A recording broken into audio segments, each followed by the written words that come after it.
What's up, guys? Welcome to Cagespeak episode 1. I'm your host, RP. Today I'm going to cover UFC 235.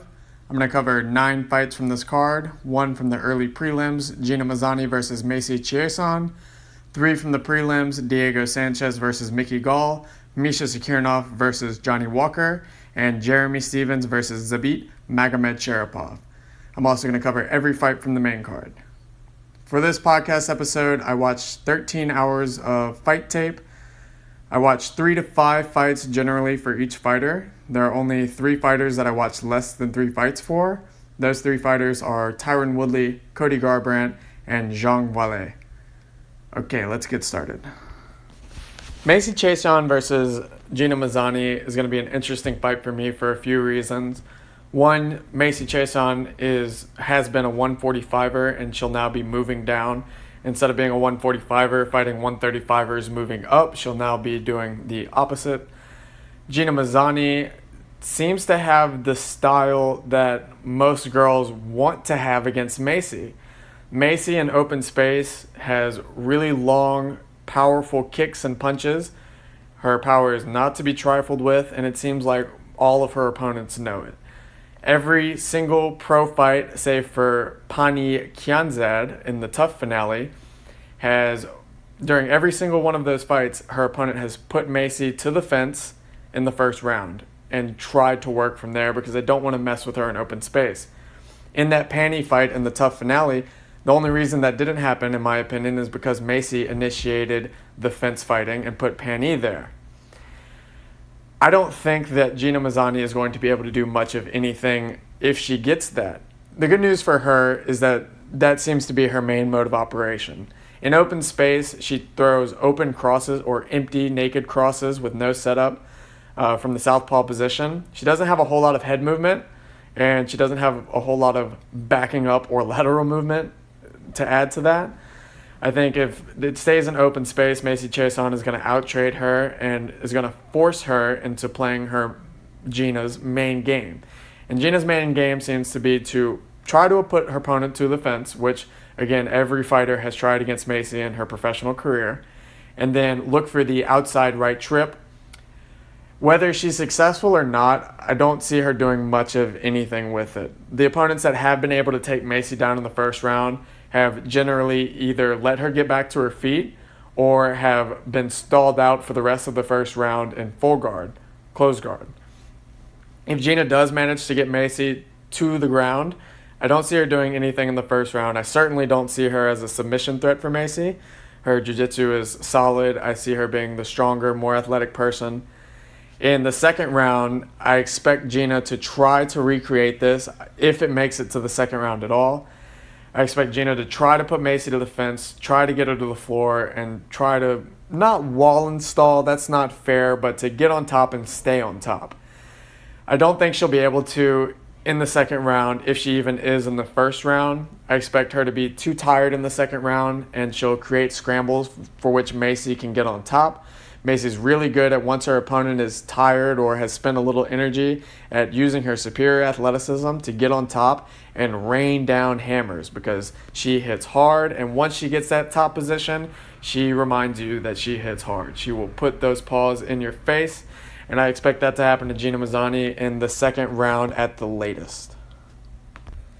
Diego Sanchez versus Mickey Gall. So this fight is really interesting to me because in Diego Sanchez's last fight, he did to Craig White in the first round exactly what Randy Brown did to Mickey Gall in his fight in the first and third rounds, and Mickey Gall's last loss.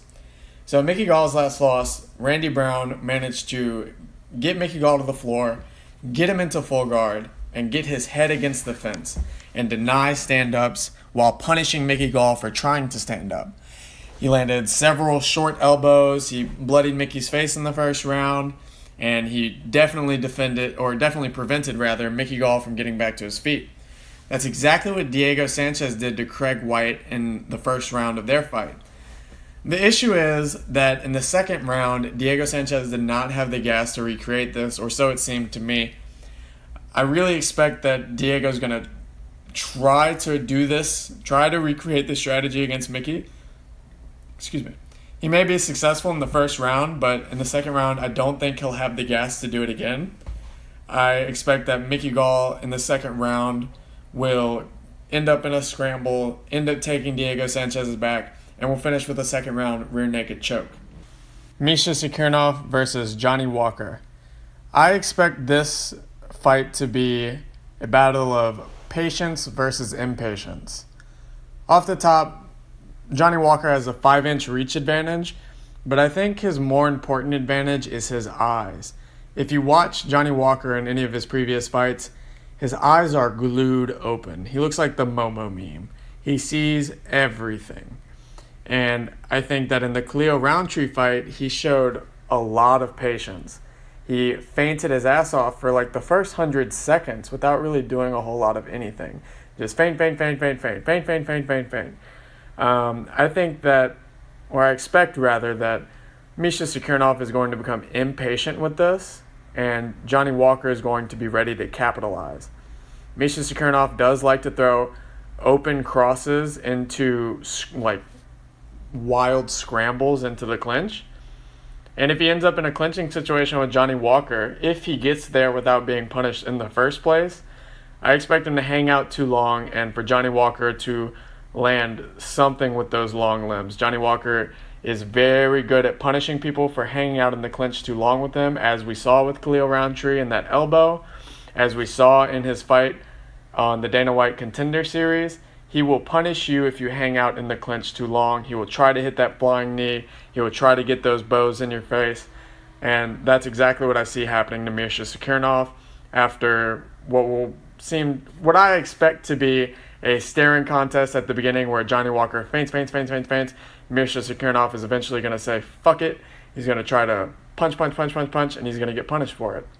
I have Johnny Walker in the first round via hook, elbow, or some other round strike from the clinch, or with a KO as Misha tries to blitz in. Zabit Magomedsharipov versus Jeremy Stephens. Off top, I want to go ahead and say that I am shocked that Zabit is the favorite in this, because it seems like he is tailor-made to lose to Jeremy Stephens, in my opinion.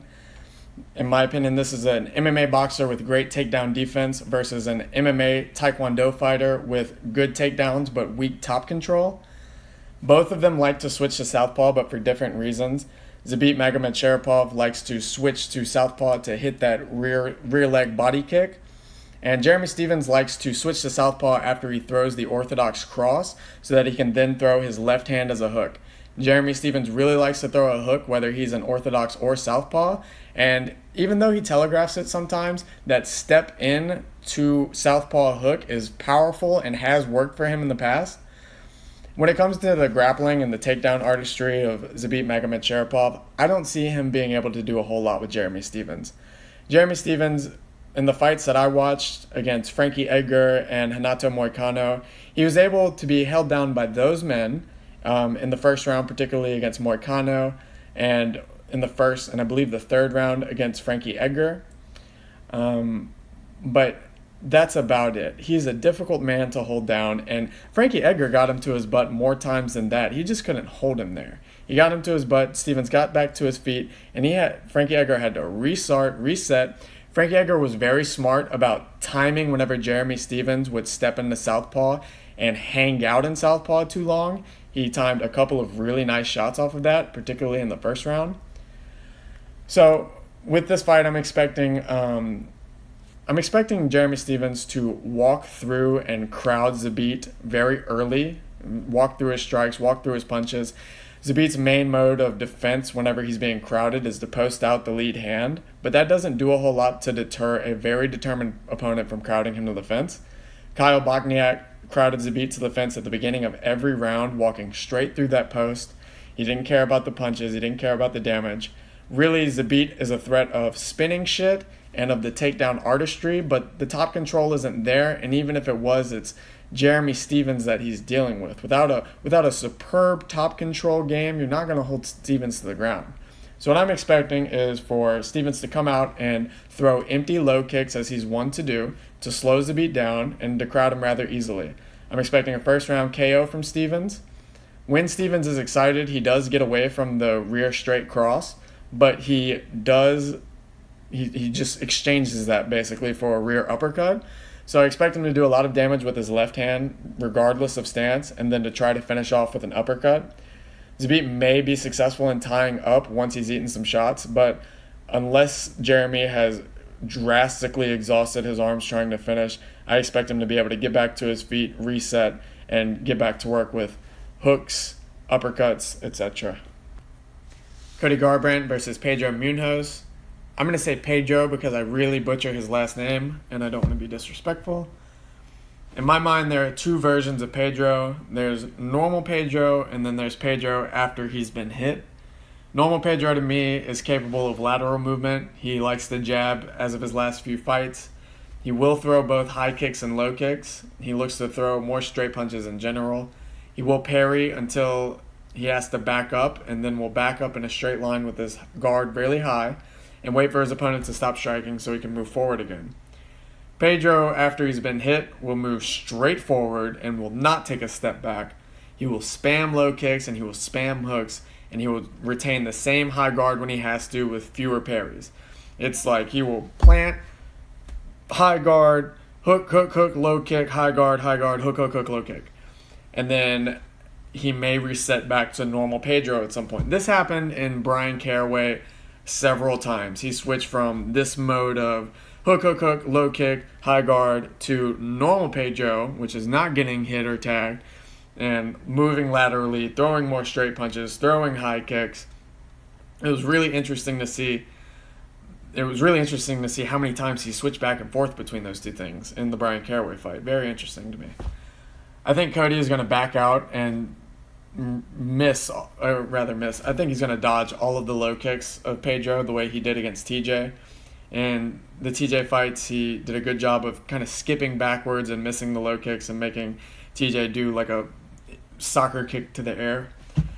I think we're going to see Cody really punish Munhoz when he tries to back up in a straight line with a high guard, and I think he's going to do so with hooks. And I really think that we can look to see Cody replicate what John Dodson did against Pedro. John Dodson, for all 3 rounds of their fight, whether it was 3 rounds or 5 rounds, I can't remember, but for all of the rounds of that fight, John Dodson was circling out to Pedro's left, and Pedro did not do anything about it until the last round. And when he did start to do anything about it in the last round, he started to throw lead hooks, and very few of those actually stopped Dodson or even tagged Dodson while he was doing what he was doing. I think if Cody can angle out on Dominic Cruz, he's going to recreate for sure what John Dodson did against Pedro Munhoz. And I think that he's going to angle out to his left, but unlike Dodson, I think he's going to have the power and the mindset of punishing Pedro once he's to the left. I don't think he's going to just circle out to the left and reset the way Dodson did. I think he's going to circle out and punish. I'm sure we've all heard that expression, don't hook with a hooker.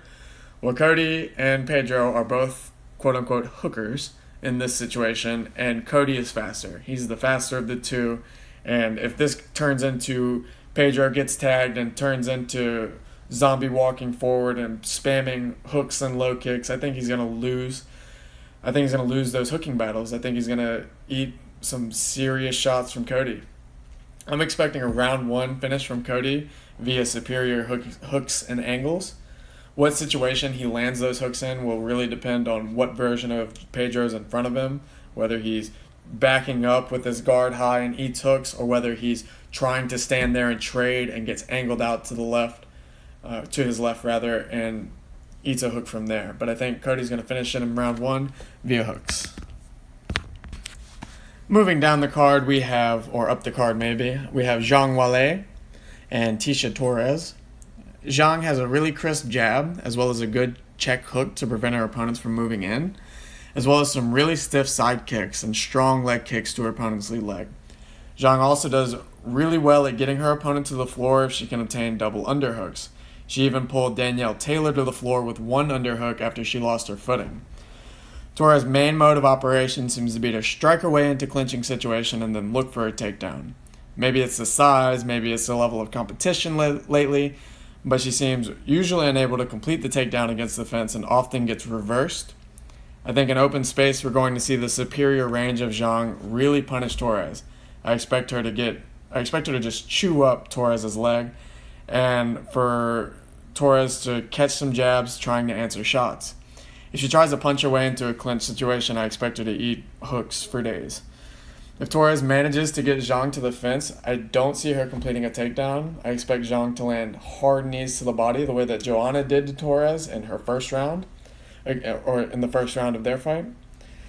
I don't see Torres getting tapped out by Zhang. She is very small and difficult to hold down because she can really find those sneaky ways to wiggle her body out of bad positions.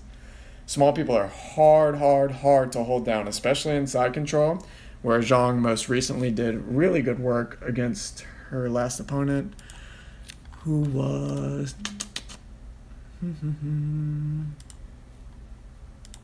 She doesn't have a Wikipedia page. Okay. Ben Askren versus Robbie Lawler. So this fight is impossible to have an opinion on because Robbie Lawler hasn't fought a wrestler that really wanted to take him down since 2015 in the Hendricks rematch. And Ben Askren has never fought anyone of Robbie Lawler's caliber. So we have to look at the objective evidence that we can find in Lawler's fight history. And in the last few fights, Lawler has shown not a weakness, but he has shown slight opportunities that Askren could capitalize on. So in the Lawler fight against Johnny Hendricks, which again, probably maybe not even permissible evidence because it happened 4 years ago, but in every round of that fight, Lawler was put against the fence. In his fight against Cerrone, Lawler gets taken down 3 minutes in off of an attempted body kick that turns into a single leg for Cerrone. That body kick takedown probably was very unexpected because he expected Cerrone to try to strike with him. But element of surprise aside, we can definitely look at what happened on the ground. And Cerrone passes Lawler's guard within 45 seconds, and he holds side control for an additional 35 seconds until Lawler escapes back to his feet. I think you put Askren in that situation, and Lawler's going to have a much harder, a much longer time getting back to his feet. He might not even do it within the round if it happens before 2 or 3 minutes in. He was also, Lawler that is, double-legged against the fence against RDA. And in the third round and in the fifth. In the fifth round, it looked like he was going for a guillotine and then kind of abandoned it at the last second. He really likes this body lock from over the back whenever his opponent goes in on his legs. He did that against Hendricks. He did that against RDA. I don't see that being enough to stop Askren. I don't see that as enough to deter Askren. Even against Hendricks, Hendricks was able to get Lawler to his butt a couple of times after he did that. I'm expecting Lawler to come out and immediately look to tie clinch the way he did against both Hendricks in the rematch and Cerrone at the very beginning as he was trying to crowd him. Not having to be worried about the striking of Askren, I expect he will come out and look to punish Askren's body as fast as he can to slow him down. I don't see him being successful. I don't see him throwing leg kicks and risking giving Ben Askren his foot or his leg at the weigh-in. Askren was like, I'm going to get that leg. I think Lawler's going to do everything in his power to keep his legs to himself. I think he's going to go immediately to the tie clinch as he did against Hendricks and try to punish with knees. I expect Askren will use that opportunity to get Lawler to the fence and take him down. If taken down early, I think Askren will ride Lawler for the rest of the fight, whether it's finished by strikes on the ground in whatever round or decision. I expect Askren to win via wrestlefuck. Tyron Woodley versus Kamaru Usman. So Tyron Woodley, we all know what he likes to do. He likes to look for that power cross. He likes to stuff takedowns for days. A lot of people really complain about the inflated, quote-unquote, numbers of Tyron Woodley's takedown defense, but he's a legit wrestler. He's really not easy to take down at all, and I don't see Kamaru Usman threatening the takedown. And without the threat of the takedown, Kamaru Usman does not do well at controlling the directionality of his opponent. The only recent opponent that Kamaru Usman controlled the directional movement of was RDA, and that was after he took RDA down and the threat of the takedowns was there.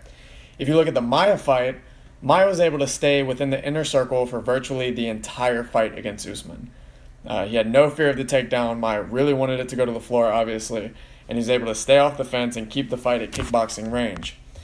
Usman did win that fight via kickboxing. He uses straight punches, generally a really good jab from both stances, but he doesn't move his head very often. And in the Maia fight, he ate crosses in all of the first 3 rounds. In the last 2 rounds, Maia was pretty exhausted and not doing a whole lot of striking, just mostly trying to stay alive, it seemed. By my estimate, by my count, Maia landed 8 counts on Usman, or 8 crosses rather, on Usman in the first 3 rounds while Usman was in his southpaw stance, and he landed 4 while Usman was in his orthodox stance. I think this tendency to take crosses on the chin or to allow crosses through is really not going to be good against Woodley. Woodley's not going to have, or I don't expect Woodley to have the fear of the takedown, and I think he's going to draw out Usman using jab and level-changing feints, just like he did against Till. He really pumped out those jab feints, really pumped out those level-changing feints, and I think Usman's going to bite on that with a jab, and he's going to eat crosses for his efforts. I really don't expect Usman to make it out of the first round with his weakness to straight punches. It's not a gaping hole, but if Damian Maia can land 12 crosses on you by my count in the first 3 rounds, I don't see how in the world Tyron Woodley isn't also going to land at least 1 cross in the first round, and as we all know, that's pretty much all he needs. As far as wrestling goes, I don't see them going to the floor. I think we're going to see a classic grappler versus grappler situation where 2 wrestlers cancel each other out, and it comes down to who can win in the kickboxing. And in that department, with his lackluster head movement, in my opinion, lackluster is a hard term to use on a professional, but with his less than perfect head movement, his rather stiffness from both stances, I think he's going to eat crosses, and I think Tyron Woodley's going to put him away in the first round. As a note, Dan Miragliotta, if he's in this fight, expect him to do some fuckery if Tyron Woodley gets Kamaru Usman to the fence. In both the Darren Till and the Lawler fight, Dan Miragliotta was like, nope, Tyron Woodley, you can't have your opponent against the fence for longer than 30 seconds, and he broke it up in the first round of both of those fights for no reason. It was kind of ridiculous. I was happy that he also broke up Till whenever he got Tyron Woodley to the fence. He broke it up in short order, did not allow that to happen for very long. So he's at least fair with the silliness, but expect Tyron Woodley's main weakness to be there, which is Dan Miragliotta, if Dan Miragliotta is the referee for this fight. And last but not least, we have Jon Jones versus Anthony Smith. I feel guilty for even having an opinion on this fight because Jon Jones is so above my pay grade, and I can't tell you what Jon Jones wants to do. I can tell you what Anthony Smith's previous openings have been that Jon Jones could exploit with his tendencies, and I can tell you what I think Jon Jones doesn't like, but that's about where my opinion is going to end. Anthony Smith has a clean 1-2, and he can wear damage pretty well. Obviously, with a name like Lionheart, he ain't no bitch. He ain't gonna quit. He definitely can wear damage well.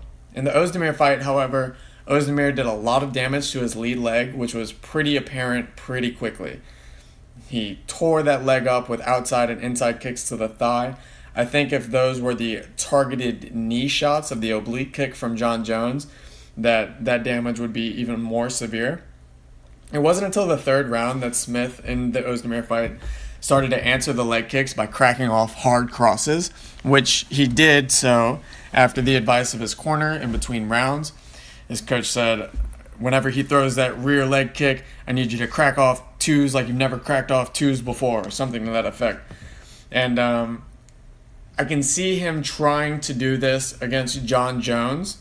The issue is going to be that if he tries to do this against Jon Jones, he's going to have to do it in the first round while his leg is still there and not disintegrated into dust. And I don't see how he can do that without ending up in a clinch situation that he is not emotionally prepared for.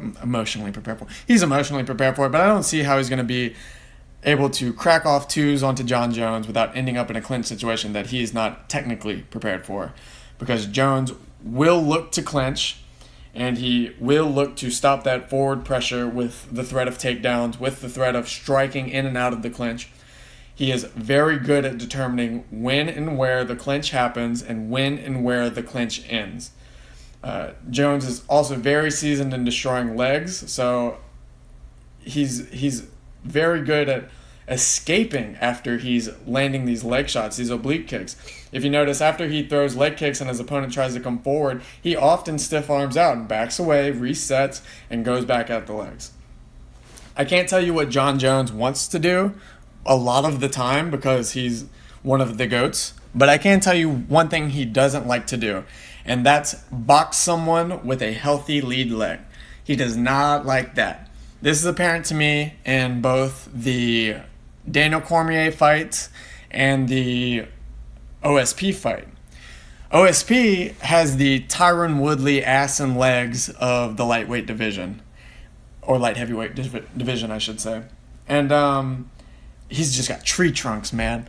And Jon Jones, a couple of times in the second and third rounds, maybe even into the fourth, he started to decide that it was time to box, that he had chewed up OSP's legs just enough that he could start trading with him. And he didn't lose trades drastically, but he didn't win them as perfectly as he would have liked. And so whenever he would lose these small trades, Jones would go immediately back to the legs, immediately back to the body, and he would cycle between those two. Jones is really good at switching stances into an open stance and throwing that rear leg kick to the body to slow down his opponents. He didn't do that against Cormier, and that's why the Cormier fight is very interesting to me when it comes to looking at what Jones doesn't like. Because Jones does not like to box someone when he doesn't have their rear leg, or their lead leg rather, destroyed. But in the Cormier fight, in the second Cormier fight obviously, he did not start attacking Daniel Cormier's leg until the third round. I think the reason for this is because he was very concerned that Daniel Cormier would... Who wants to give Daniel Cormier their leg to catch a kick off of and potentially end up in a scramble with? No one wants to scramble with Daniel Cormier.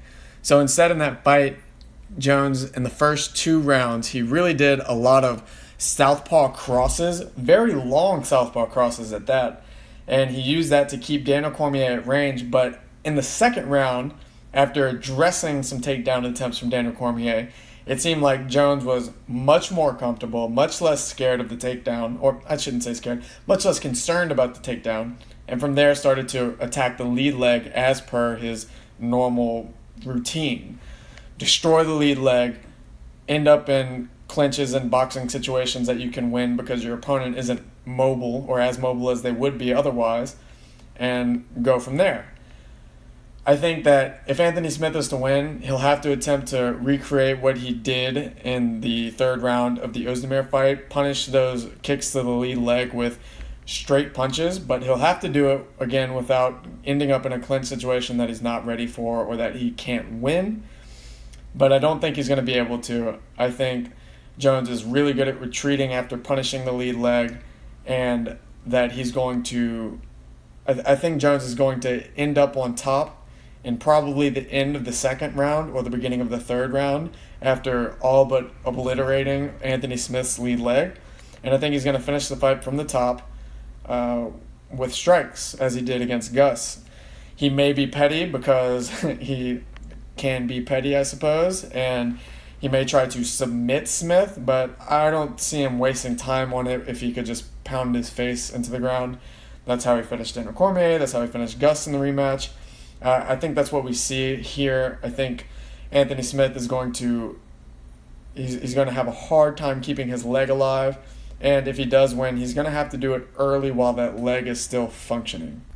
And with that, we're going to wrap up the first episode of Cagespeak. If you've made it this far, I really appreciate you listening. I had a great time recording this. coming up with my notes, watching all this tape. I hope you guys have enjoyed listening to it. I'm going to try to do a follow-up episode after the card is over, UFC 235. And until next time, thanks.